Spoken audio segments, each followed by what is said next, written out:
প্রেম কইরেছেন আয়ুব নবী,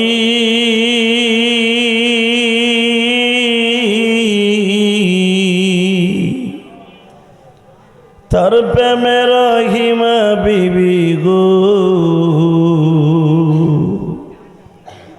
18 বছর কিরায় খাইল তবু প্রেম তার ছাড়ল না দরদি।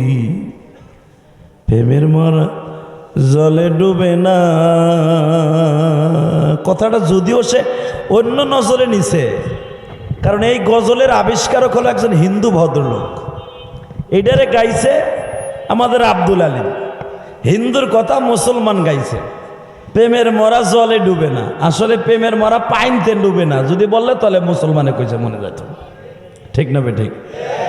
কিন্তু এখানে হিন্দু মুসলমান জড়ায় কইছে। আবার কইছে প্রেম কইরাছে শিরি ফরাত।